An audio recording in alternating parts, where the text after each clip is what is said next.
Un cours en miracle, Fondation for Inner Peace, édition Octave. Je lis chapitre 5, Introduction et première section.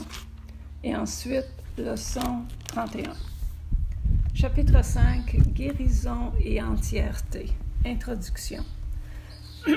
Guérir, c'est rendre heureux.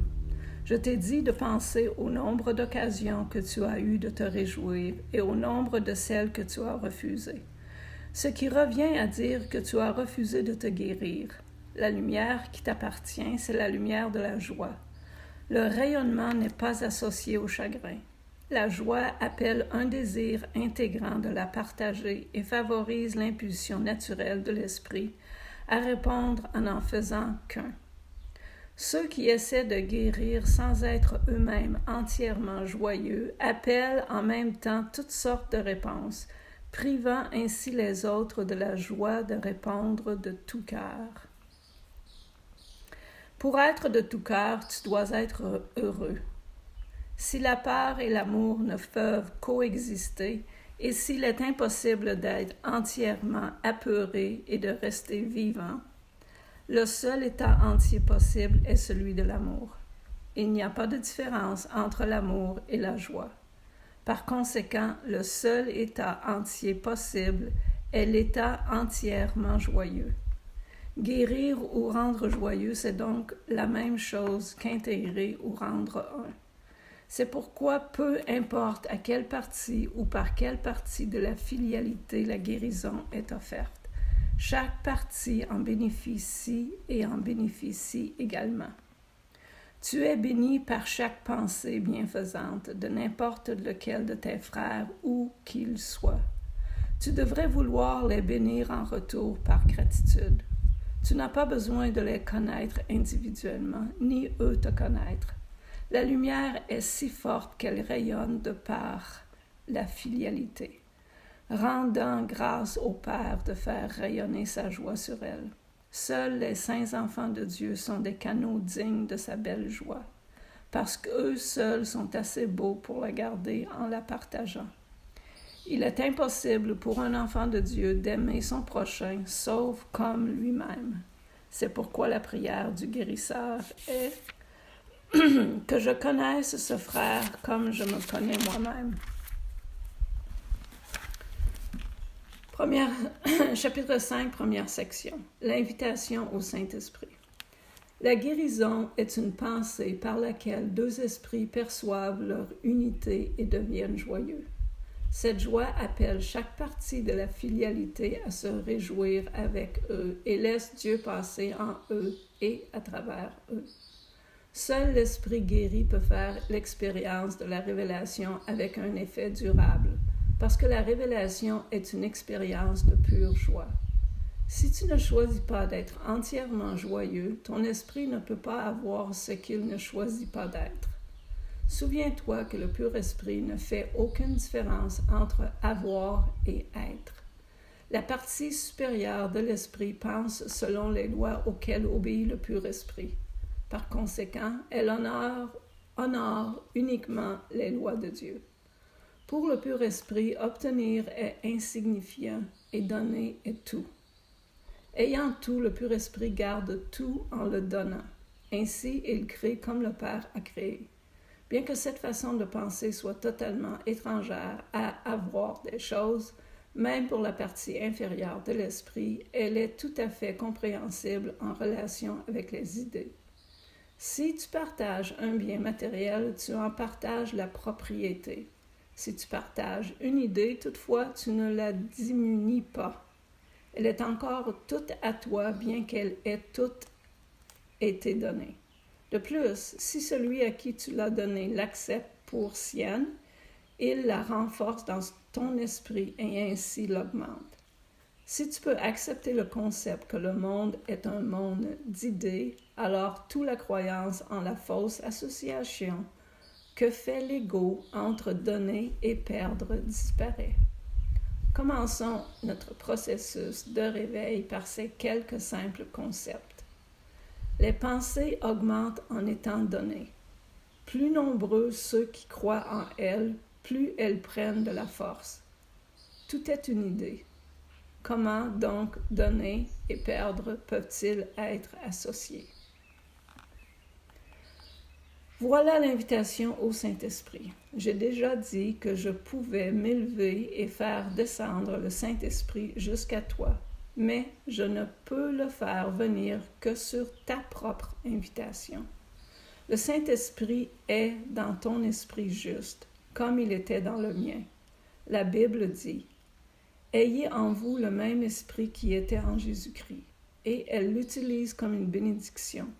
C'est la bénédiction de l'esprit de miracle. Elle te demande de penser comme je pensais et de te joindre à moi dans la pensée du Christ. Le Saint-Esprit est la seule partie de la Sainte Trinité qui ait une fonction symbolique. On l'appelle le guérisseur, le consolateur et le guide. Il est aussi décrit comme quelque chose de séparé, à part du Père et du Fils. Je dis moi-même, si je m'en vais, je vous enverrai un autre consolateur, afin qu'il demeure avec vous. Sa fonction symbolique rend le Saint-Esprit difficile à comprendre parce que le symbolisme prête à différentes interprétations. Comme homme et aussi une des créations de Dieu, ma justesse de pensée est venant du Saint-Esprit ou de l'inspiration universelle, m'a appris d'abord et avant tout que cette inspiration est pour tous. Je ne pourrais pas l'avoir moi-même sans connaître cela. Connaître est le mot propre dans ce contexte, parce que le Saint-Esprit est si proche de la connaissance qu'il l'appelle, ou mieux, qu'il lui permet de venir. J'ai parlé plutôt de la perception supérieure, ou vraie, que tu es si proche de la vérité que Dieu lui-même peut franchir le mince fossé. La connaissance est toujours prête à s'étendre partout, mais elle ne peut pas s'opposer. Par conséquent, tu peux lui faire obstacle, quoique tu ne puisses jamais la perdre. Le Saint-Esprit est l'Esprit du Christ qui est conscient de la connaissance qui se trouve au-delà de la perception. Il a reçu l'être avec la séparation comme protection, inspirant en même temps le principe de l'expiation. Avant cela, il n'y avait pas besoin de guérison, car nul n'était inconsolé. La voix du Saint-Esprit est l'appel à l'expiation, ou à la restauration de l'intégrité de l'esprit. L'expiation étant complétée et la filialité tout entière guérie, il n'y aura plus d'appel au retour. Mais ce que Dieu crée est éternel. Le Saint-Esprit restera avec le Fils de Dieu pour bénir leur création et les garder dans la lumière de la joie. Dieu a honoré même les malcréations de ses enfants parce qu'il les avait faites. Mais il y a aussi béni ses enfants en les dotant d'une façon de penser capable d'élever leur perception si haut qu'ils pourraient presque remonter jusqu'à lui. Le Saint-Esprit est l'esprit de l'expiation.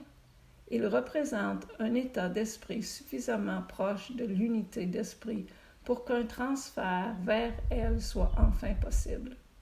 La perception n'est pas la connaissance, mais elle peut être transférée à la connaissance ou passer en elle.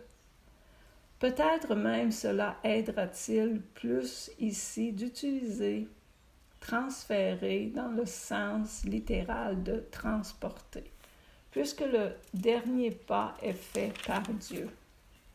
Le Saint-Esprit, l'inspiration partagée de toute la filialité, induit une sorte de perception dont plusieurs éléments sont pareils à ceux dans le royaume, même des cieux. Premièrement, son universalité est parfaitement claire, et nul qui l'atteint ne pourrait croire un seul instant que la partager comporte quoi que ce soit d'autre qu'un gain. Deuxièmement, elle est incapable d'attaquer et elle est donc véritablement ouverte. Cela signifie que, bien qu'elle n'engendre pas la connaissance, elle ne lui fait pas du tout obstacle. Finalement, elle indique la voie au-delà de la guérison qu'elle apporte. et elle conduit l'esprit au-delà de sa propre intégration vers les sentiers de la création. C'est à ce point que s'opère un changement quantitatif, suffisant pour produire un réel changement qualitatif. Et maintenant, leçon 31.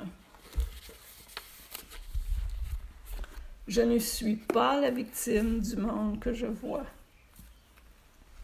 L'idée d'aujourd'hui est l'introduction à ta déclaration de délivrance.